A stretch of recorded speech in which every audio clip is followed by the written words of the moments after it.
गोपाळकाला या सणाला हिंदू धर्मामध्ये अनन्यसाधारण महत्त्व आहे. भगवान श्रीकृष्णाचा जन्मनिमित्त साजरा होणारा हा सण असून भारतातील उत्तरेकडील भागात श्रीकृष्णाला मानणारा समुदाय जास्त आहे. परंतु महाराष्ट्रामध्ये देखील गोकुळाष्टमी गोपाळकाला हा सण अत्यंत उत्साहात साजरा केला जातो.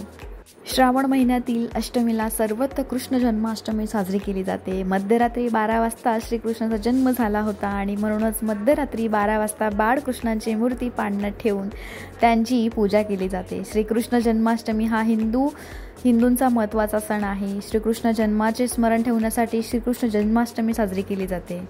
भगवान श्रीकृष्णांचा मथुरा नगरीमध्ये माता देवकी व पिता वासुदेव यांच्या पोटी जन्म झाला होता. ते भगवान विष्णूंचा 8वा अवतार होते असेही मानले जाते. दृष्टकंस मामाचा वध करण्यासाठी भगवान विष्णूने अवतार घेतल्याचे यास कृष्ण अवतार असं म्हणतात. भगवान श्रीकृष्ण जन्म हा श्रावणातील अष्टमीला झाला होता. त्या रात्री रोहिणी नक्षत्राचा शुभ काळ होता. ज्या वर्षी हा योग जुळून येतो त्या वर्षाची गोकुळाष्टमी सर्वात शुभ मानली जाते. या दिवशी लोक रात्रभर जागरण करतात. श्रीकृष्णाचे भजन, कीर्तन, आरती खूप साऱ्या गोष्टी करतात. दिवसभर उपवास करून श्रीकृष्णाचे मंदिर या दिवशी आकर्षक फुलांनी दिव्यांनी सजवली जाते. श्रीकृष्ण जन्माष्टमीच्या दुसऱ्या दिवशी दहीहंडीचा कार्यक्रम आयोजित केला जातो. अनेक लोक मोठ्या आनंदाने यामागे सहभागी होतात.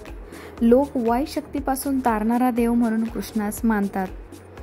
ओम कृष्णाय विद्महे बलभद्राय धीमहि तन्नो विष्णू प्रचोदयात. ओम नमो भगवते वासुदेवाय. श्रीकृष्णाने कर्माचे महत्त्व गीतेमध्ये सांगितले आहे. आपल्या कर्तव्यांमध्ये कधीही कसूर करू नये हा संदेश समाजाला दिला. श्रीकृष्णाने गीतेत सांगितल्याप्रमाणे आपण नेहमी प्रामाणिकपणे आपले कर्तव्य करीत राहावे. फळांची किंवा कोणत्याही लाभाची अपेक्षा ठेवू नये. नक्कीच भगवान कृष्ण आणि त्यांनी जीवनात पेरलेली कृष्णनीती सर्वांच्या जीवनासाठी अमूल्य आहे. कोकणात व महाराष्ट्रात उत्सवानिमित्त दहीकाला होतो व दहीहंड्या फोडतात. उत्तर प्रदेशमध्ये या दिवशी रासलीला खेळतात. रंग उडवून आनंद व्यक्त केला जातो. दुसऱ्या दिवशी नंद उत्सव साजरा होतो. Happy Janmashtami to all of you. Thank you. Lots love.